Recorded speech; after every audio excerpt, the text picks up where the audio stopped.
еден, можеби најмлад во цел Источен регион, ако не и најмлад во цела држава, градоначалник. Мала општина Карвенци, меѓутоа со многу, да речам, модерни проекти кои што се реализира. Накратко само во каква состојба ја начека општината, подоцна ќе дискутираме и за сите оние твои борби со централната власт кои што ги имаше изминативе година дена во однос на инфраструктурни проекти за да им се овозможи нормален тек на живот на граѓаните. Добар ден и од мене. Прекрасен настан вчера и денес, секоја чест. Она што општина Карвинци го наследивме пред година дена, навистина ја опишува онаа слика која што 4 години претходно не се работело во самата општина. Имено наследивме сериозни обврски во општината, но пред се и во јавното комунално предпријатие Плачковица, каде што наследивме еден сериозен долг од над 20 милиони денари, а ни беше сериозна обврска да го стабилизираме, односно да го тоа јавно предпријатие ставиме во функција за да не трпат на крајот граѓаните и жителите на општина Карвинци. Имено за една година до денес успеавме да вратиме некаде над 2 милиони денари од тој голем долг, при тоа да не ни трпат, односно услугите кои што ги нуди тоа јавно предпријатие да не дојдат до знак прашање дали ќе продолжат да се извршуваат. Во еден период на енергетска криза, во еден период на една сериозна инфлација, имавме сериозни предизвици. Општина Карвинци беше препознатлива во минатото, во последните 4 години по фактури кои што ги имавме за репрезентации, фактури кои што ги плаќале во минатото за непродуктивни трошоци, за едно недомакинско работење, би рекол, над 4 милиони денари се потрошиле пари за кафеани и за репрезентации. Во оваа година дена, ниту еден денар не сме потрошиле, повеќе вакви нерационални трошоци нема да има во општина Карвинци. Исто така службените патувања, службените возила се ставени во едно минимално, би рекол, во една минимална рамка каде што навистина само заради потребите ќе се користат. И да сумирам, еве накратко, едно недомакинско работење кое што се обидуваме за една година да го поправиме или да прикажеме една подруга слика дека ќе се работи домакински, затоа потоа ќе разговарам и за реализацијата на проектите кои што навистина успеавме и повеќе од она што го предвидовме во програмата да реализираме за една година. И навистина жителите и граѓаните на општина Карвинци тоа го препознаваат и сметам дека ќе продолжиме во една иста таква динамика и понатаму до крајот на мандатот. Нормално.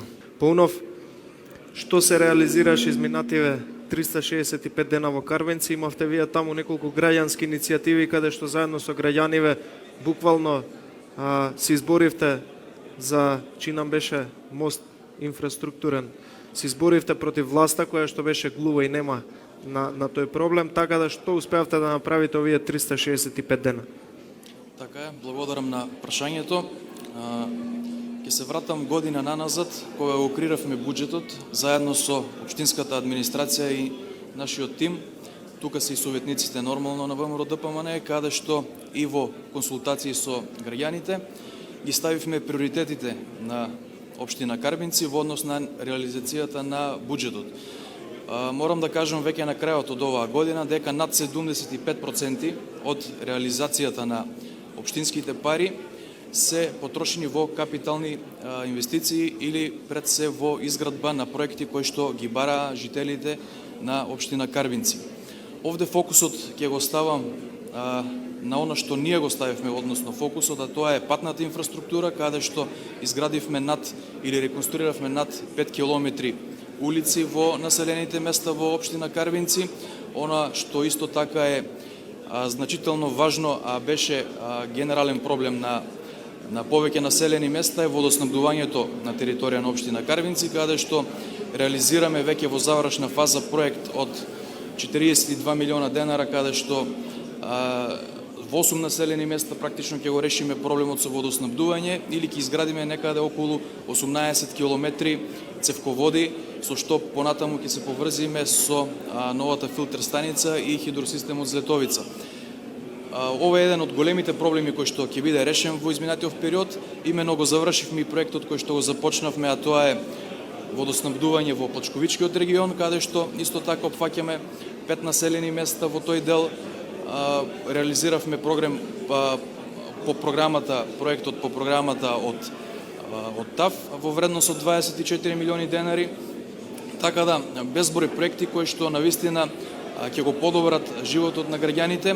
Овде да споменам, како што спомена и ти Димса, проектот кој што го добивме со, би рекол, со судни маки од државата, а тоа е реконструкцијата на мостот кај село Долни Балван, кој што навистина неочекувано, непланирано се случи да биде оштетен во текот на изминатата година, така да успеавме дел од средствата да обезбедиме или некаде 60% од средствата, другото ќе биде кофинансирано од општина Карвинци во вредност од 8 милиони и 900 илјади денари, каде што веќе и тој проект е во завршна фаза. За неполна година успеавме да изработиме проект, да обезбедиме средства и да го реализираме до крајот на оваа календарска година. Овде само да напоменам дека воведовме неколку нови мерки во однос на најмладите. За секое новозапишано праводеленче обезбедивме 3000 денари како помош на семејството. За секој новозапишан средношколец во прва година средно училиште исто така 3000 денари обезбедивме како помош, и за секој запишан бруцош на прва година на државните универзитети во нашата земја исто така по 3000 денари како стимул за и поддршка за понатаму. Овде училиштето доживеа една генерална реформа, основното училиште во општина Карвинци, каде што набавивме од прво до пето одделение, ги брендиравме, односно ги набавивме оние униформи кои што ќе го одликуваат нашето училиште, бесплатни униформи за секој ученик, така што многу реформи воведовме, многу проекти се реализираа. Да не одземам повеќе време на останатите колеги, граѓаните на крајот ќе го кажат своето задоволство или можеби незадоволство од секој од нас. Но генерално сметам дека одлична прва година со тенденција да се поправиме, односно да продолжиме во посилно темпо и понатаму.